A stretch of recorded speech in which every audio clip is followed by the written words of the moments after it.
Hi, my sweet friends, and welcome back to Crochet Every Day with Judy. I apologize for the lighting today. I'm not using the ring light because I've had a couple of migraines in the last few days, and the light is too severe for my eyes. So we'll be doing this in not so great lighting today. So we're reading again from A Connecticut Yankee in King Arthur's Court, and we're starting today with chapter 28. Drilling the King. On the morning of the fourth day, when it was just sunrise and we had been tramping an hour in the chill dawn, I came to a resolution. The king must be drilled. Things could not go on so. He must be taken in hand and deliberately and conscientiously drilled, or we couldn't ever venture to enter a dwelling. The very cats would know this masquerader for a humbug and no peasant. So I called a halt and said, "Sire, as between clothes and countenance you are all right, there is no discrepancy. But as between your clothes and your bearing, you are all wrong. There is a most noticeable discrepancy. Your soldierly stride, your lordly port, these will not do. You stand too straight, your looks are too high, too confident. The cares of a kingdom do not stoop the shoulders. They do not droop the chin. They do not depress the high level of the eye glance.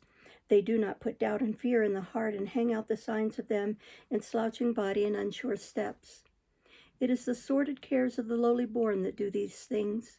You must learn the trick. You must imitate the trademarks of poverty, misery, oppression, insult, and the other several and common inhumanities that sap the manliness out of a man and make him a loyal and proper and approved subject and a satisfaction to his masters, or the very infants will know you for better than your disguise, and we shall go to pieces at the first hut we stop at. Pray, try to walk like this." The king took careful note and then tried an imitation.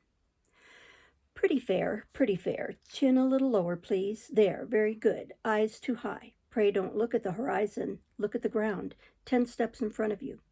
That is better. That is very good. Wait, please. You betray too much vigor, too much decision. You want more of a shamble. Look at me, please. This is what I mean. Now you are getting it. That is the idea. At least it sort of approaches it. Yes, that is pretty fair, but there is a great big something wanting. I don't quite know what it is. Please walk 30 yards so that I can get a perspective on the thing. Now then, your head's right, speed's right, shoulders right, eyes right, chin right, gait, carriage, general style right. Everything's right. And yet the fact remains, the aggregate's wrong. The account don't balance. Do it again, please. Now I think I begin to see what it is. Yes, I've struck it. You see, the genuine spiritlessness is wanting. That's what's the trouble. It's all amateur. Mechanical details all right, almost to a hair. Everything about the delusion perfect except that it don't delude. What then must one do to prevail? Let me think. I can't seem to quite get at it. In fact, there isn't anything that can right the matter but practice. This is a good place for it. Roots and stony ground to break up your stately gait. A region not liable to interruption. Only one field and one hut in sight, and they so far away that nobody could see us from there. It will be well to move a little off the road and put the whole day drilling you, sire. After the drill had gone on a little while, I said, "Now, sire, imagine that we are at the door of the hut yonder, and the family are before us. Proceed, please, across the head of the house." The king unconsciously straightened up like a monument and said with frozen austerity, "Varlet, bring a seat and serve to me what cheer ye have." "Ah, your grace, that is not well done." "In what lacketh it?" "These people do not call each other varlets." "Nay, is that true?" "Yes, only those above them call them so." "Then I must try again. I will call him villain." No, for he may be a free man." "Ah, so, then peradventure I should call him good man." "That would answer, your grace, but it would be still better if you said friend or brother." "Brother, to dirt like that?" "Ah, but we are pretending to be dirt like that too." "It is even true, I will say it. Brother, bring a seat, and thereto what cheer ye have withal. Now 'tis right." "Not quite, not wholly right. You have asked for one, not us, for one, not both. Food for one, a seat for one." The king looked puzzled. He wasn't a very heavy weight intellectually. His head was an hourglass. It could stow an idea, but it had to do it a grain at a time, not the whole idea at once. Would you have a seat also and sit? If I did not sit, the man would perceive that we were only pretending to be equals and playing the deception pretty poorly, too.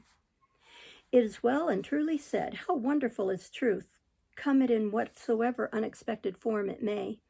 Yes, he must bring out seats and food for both, and in serving us present not ewer and napkin with more show of respect to the one than to the other. And there is even yet a detail that needs correcting.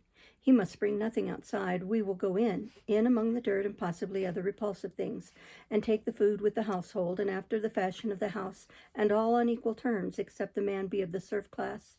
And finally, there will be no ewer and no napkin, whether he be serf or free. Please walk again, my liege. There, it is better, it is the best yet, but not perfect. The shoulders have known no ignobler burden than iron mail, and they will not stoop.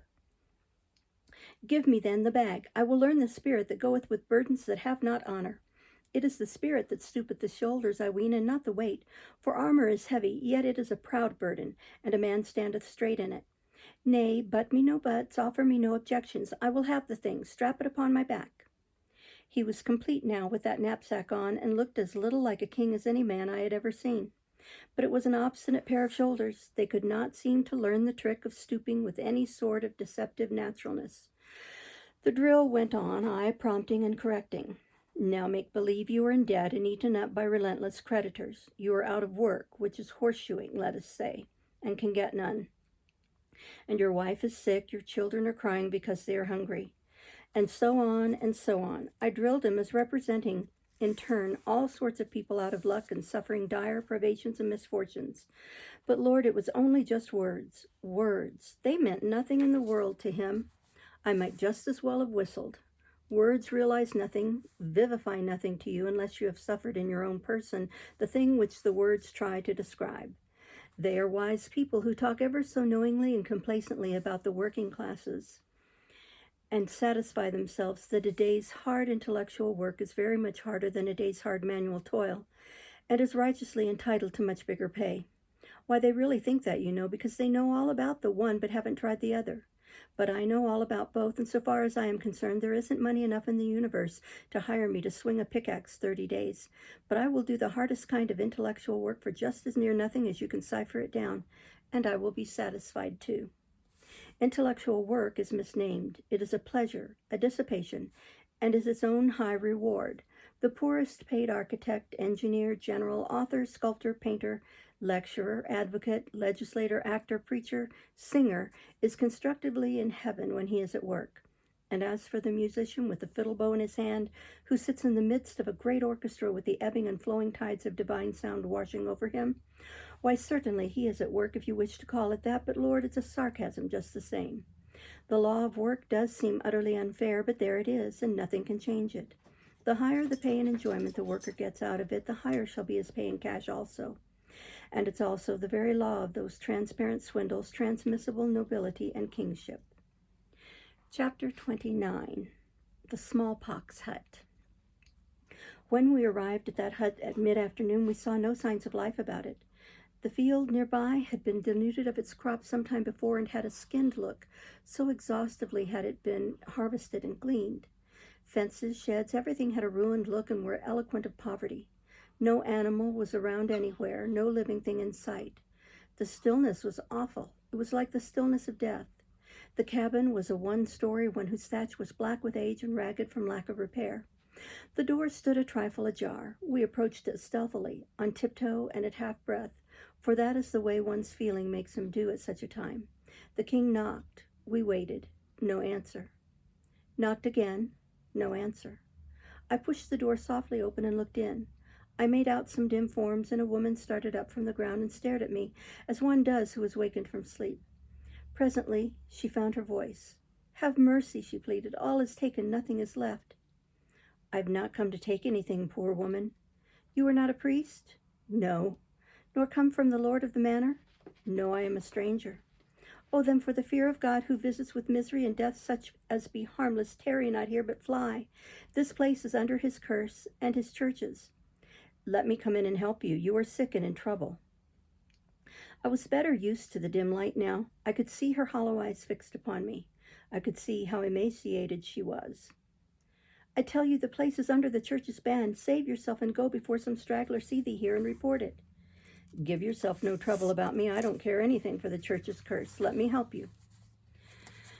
Now all good spirits, if there be any such, bless thee for that word. Would God I had a sup of water, but hold, forget I said that, and fly, for there is that here that even he that feareth not the church must fear, this disease whereof we die. Leave us, thou brave, good stranger, and take with thee such whole and sincere blessing as them that be accursed can give. But before this I had picked up a wooden bowl and was rushing past the king on my way to the brook. It was 10 yards away. When I got back and entered, the king was within and was opening the shutter that closed the window hole to let in air and light. The place was full of a foul stench. I put the bowl to the woman's lips, and as she gripped it with her eager talons, the shutter came open, and a strong light flooded her face. Smallpox! I sprang to the king and said in his ear, Out of the door on the instant, sire. The woman is dying of that disease that wasted the skirts of Camelot 2 years ago. He did not budge. Of a truth, I shall remain and likewise help. I whispered again, King, it must not be. You must go. You mean well, and you speak not unwisely, but it were shame that a king should know fear and shame, that belted knight should withhold his hand where be such as need succor. Peace, I will not go. It is you who must go. The church's ban is not upon me, but it forbiddeth you to be here, and she will deal with you with a heavy hand, and word come to her of your trespass. It was a desperate place for him to be in, and might cost him his life, but it was no use to argue with him. If he considered his knightly honor at stake here, that was the end of argument. He would stay, and nothing could prevent it. I was aware of that, and so I dropped the subject. The woman spoke. Fair sir, of your kindness, will ye climb the ladder there and bring me news of what ye find? Be not afraid to report, for times can come when even a mother's heart is past breaking, being already broke.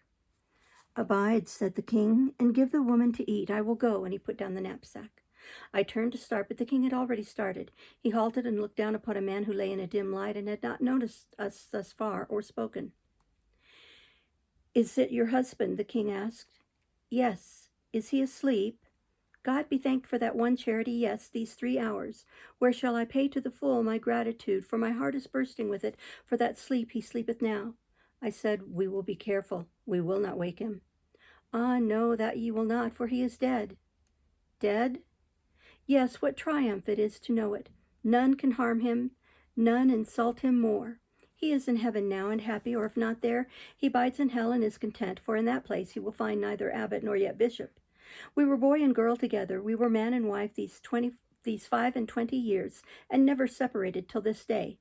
Think how long that is to love and suffer together. This morning was he out of his mind, and in his fancy we were boy and girl again, and wandering in the happy fields. And so in that innocent, glad converse wandered he far and farther, still lightly gossiping, and entered into those other fields we know not of, and was shut away from mortal sight. And so there was no parting, for in his fancy I went with him. He knew not, but I went with him, my hand in his, my young, soft hand, not this withered claw. Ah, yes, to go and know it not, to separate and know it not. How could one go peacefuller than that? It was his reward for a cruel life patiently borne. There was a slight noise from the direction of the dim corner where the ladder was. It was the king descending. I could see that he was bearing something in one arm and assisting himself with the other. He came forward into the light. Upon his breast lay a slender girl of 15. She was but half conscious. She was dying of smallpox. Here was heroism at its last and loftiest possibility, its utmost summit. This was challenging death in the open field unarmed, with all the odds against the challenger. No reward set upon the contest, and no admiring world in silks and cloth of gold to gaze and applaud. And yet the king's bearing was as serenely brave as it had always been in those cheaper contests where knight meets knight in equal fight and clothed in protecting steel. He was great now, sublimely great. The rude statues of his ancestors in his palace should have an addition. I would see to that. And it would not be a mailed king killing a giant or a dragon like the rest.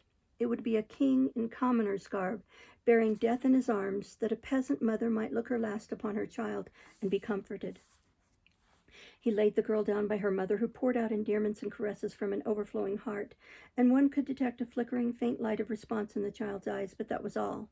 The mother hung over her, kissing her, petting her, and imploring her to speak, but the lips only moved and no sound came.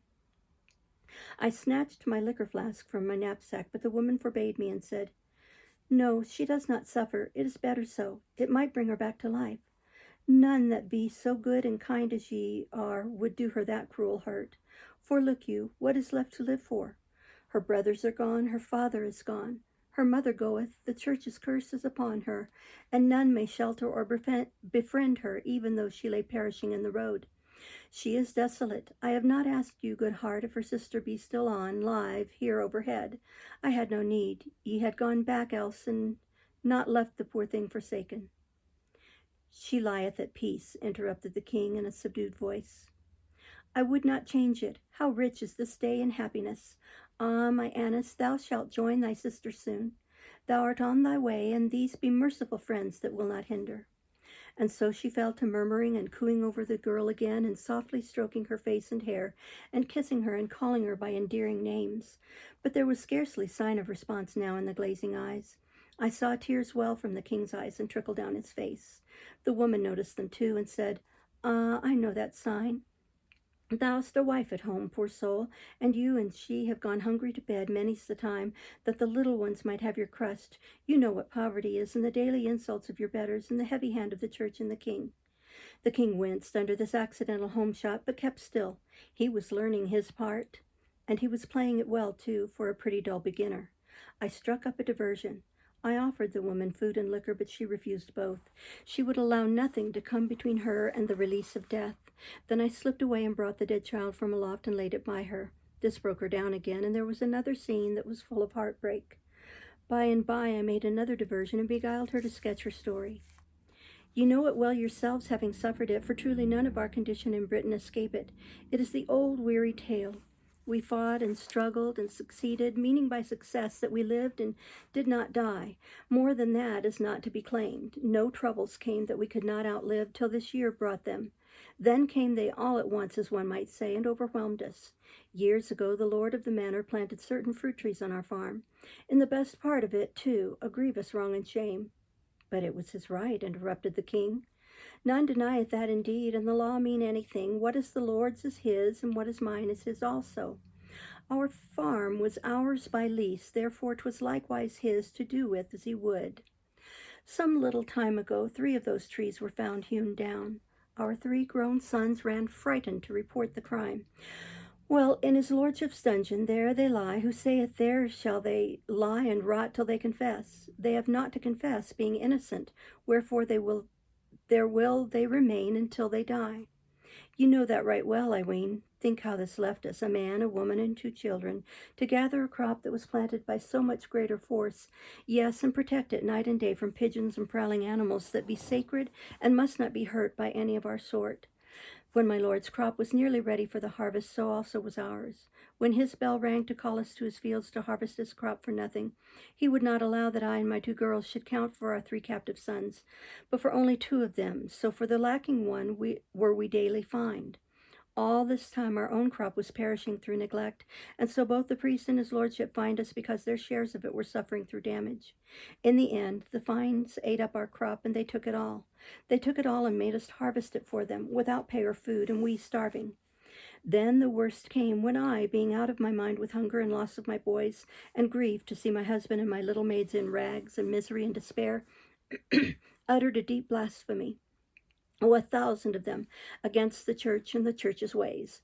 It was 10 days ago. I had fallen sick with this disease, and it was to the priest I said the words, for he was come to chide me for lack of due humility under the chastening hand of God. He carried my trespass to his betters. I was stubborn. Wherefore presently upon my head and upon all heads that were dear to me fell the curse of Rome. Since that day we are avoided, shunned with horror. None has come near this hut to know whether we live or not. The rest of us were taken down. Then I roused me and got up as wife and mother will. It was little they could have eaten in any case. It was less than little they had to eat. But there was water, and I gave them that. How they craved it, and how they blessed it. But the end came yesterday. My strength broke down. Yesterday was the last time I ever saw my husband and this youngest child alive. I have lain here all these hours, these ages, you may say, listening for any sound up there that... She gave a sharp, quick glance at her eldest daughter, then cried out, "Oh, my darling," and feebly gathered the stiffening form to her sheltering arms. She had recognized the death rattle. We'll stop there and start next time with Chapter 30. Thank you so much for listening. Bye-bye.